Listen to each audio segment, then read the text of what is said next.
Hey guys, so today I wanted to take a minute to talk to you about my 2022 most anticipated reads for the first half of the year. I didn't realize it whenever I was like compiling these, but these span from like January into like May. So I will probably research and figure out some more anticipated reads for the other half of the year. But you know, honestly, some of these publishing houses don't have their crap together, so they don't know. Let's get started, shall we?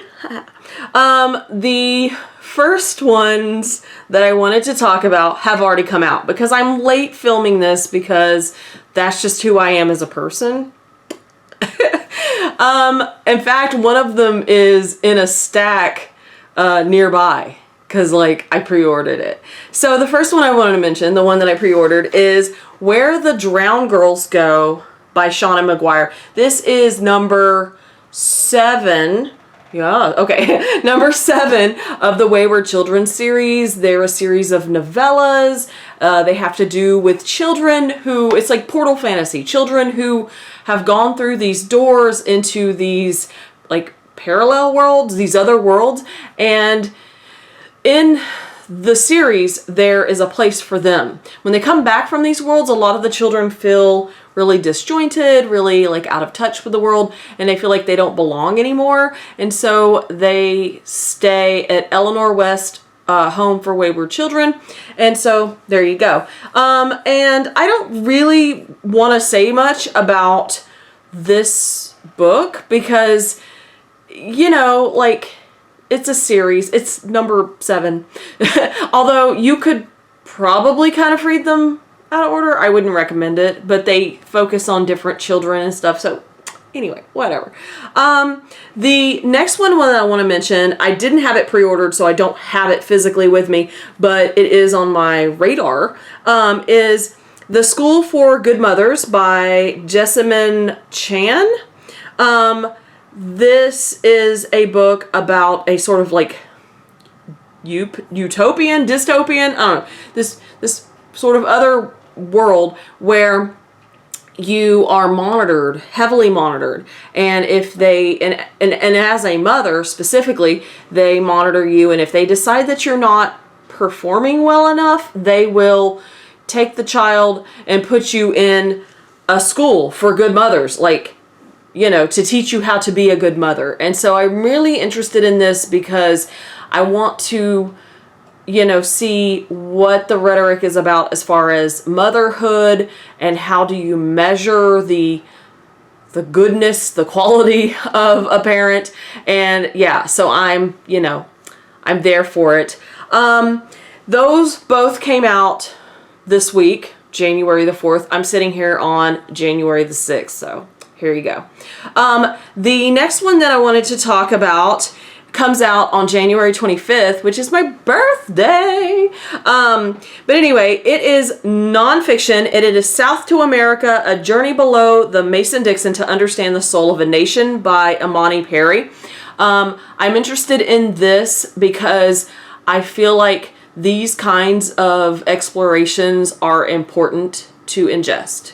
Basically, the author is reflecting on her family history, her family ties. Okay, and yeah, especially with the way, you know, some of the events that have happened in the recent years, and even years and years and years ago. I just feel like it's important to recognize these voices and listen to their stories, specifically when it's nonfiction. Okay. Cool. So those are the January books that I am anticipating. In February, I have some books that I'm interested in. Specifically on February the 22nd, I'm interested in Delilah Green Doesn't Care by Ashley Herring Blake. Ashley Herring Blake has written some middle grade, but also some YA, some other YA, that deals with some heavy aspects, you know, like sexual assault and such, and coming to terms with your identity, especially coming to terms with your identity, your sexuality, what have you. And I read Girl Made of Stars a while back. I don't know. I'd have to look in Goodreads to see when exactly. But I remember that I was touched by just the style of the writing and then how well the messages were conveyed. So I'm looking forward to this. It's a little YA. It might be a little fun, might not be a little fun. We'll see. The next one is another piece of nonfiction. It is also coming out on February the 22nd, and it is Funny Farm, My Unexpected Life with 600 Rescue Animals by Laurie Zaleski. I might have messed that up. But this is like sort of a memoir-esque piece of nonfiction where the author is writing about how she was inherited this farm of rescue animals and has to come to terms with that. What do you do when that falls in your lap? And I'm interested in it because of the aspect of the animals, right? Like I'm a sucker for, things about animals, stories, books, what have you. And I feel like I'm getting a good sense, I'm getting good vibes from it. So I really want to know more about this. I don't know, as you can see, I don't know a ton about any of these. Some of these are, well, that author is great, and some of these are, that premise is great, and some of these are, that message. You get what I'm saying. So anyway, those are the February books. Now let's talk about March. In March 1st, you guys know it as well as I do, Gallant by V.E. Schwab. So recently-ish, V.E. Schwab has come onto, I think, Instagram, social media, and talked about, instead of having YA or middle grade be Victoria Schwab and adult fiction that she writes be V.E. Schwab, she's just going to identify as V.E. Schwab, and I think that's fabulous. I embrace that totally. I don't know much about Gallant, and I don't need to know much about Gallant because it's V.E. Schwab. This is one of those author buys. I don't always just rave and love a V.E. Schwab book, but I'm never, ever, ever disappointed that I've read a V.E. Schwab book. Oop, my oven is preheated. Okay, so that's March 1st. Everybody and their grandma is anticipating this, so moving on. On March the 15th, The Book of Cold Cases by Simone St. James comes out. Simone St. James, I've read a few of her works. I was actually kind of working my way through her backlist, which her backlist is really pretty good. It's not like bestseller stuff, but it's really good.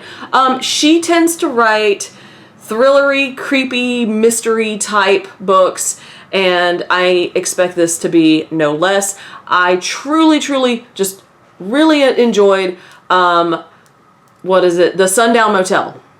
Yeah, that was one of my book of the month books in 2020. Yeah, I think it was in 2020. And I read that book so quickly because I was hooked. Like, I really was just, yes. Ghosts, a mystery, a killer. Say no more. I'm here. I got it. So yeah, that one is good. I'm also excited on March 15th for the Kaiju Preservation Society by John Scalzi. So John Scalzi is like a sci-fi writer. I saw him at a book con, oh gosh, like 6 or 7 years ago, I guess. And I read, and if you haven't read anything by him, you should. He has sort of like this underlying humor. If you like The Martian, I think you would really, like Andy Weir's style, I think you would like John Scalzi. So there you go, underrated guy right there. What did I read? I don't remember what I read from him before, but I have read from him before, and his writing is humorous, but it also has meaningful messages. And the Kaiju Preservation Society has to do with dinosaurs, I think. Yeah, I think it's like a Jurassic Park-ish thing. I don't know. When I saw that it was John Scalzi, I was like, yes. And I saw a picture of the cover, and I was like, oh, yeah, yes. Interested. Sign me up. Okay. The last couple of books that I have to talk about come out in May. I don't have any for April, sorry. On May 3rd, Book Lovers by Emily Henry. Emily Henry is another author in which I've read several of her things and I really enjoy her writing style. My most recent read from her was Beach Read, but I had read some of her YA things before that even came out and really enjoyed, you know, her style, her writing, and what have you. She does write characters really well. Like characters that you want to root for or, you know, against, like you feel something for. They seem very real and authentic. So I don't even really know a whole lot about it. Book lovers, people reading about people reading. Very meta. And then the very last book that I want to talk about being excited for this first half of the year is Book of Night by Holly Black.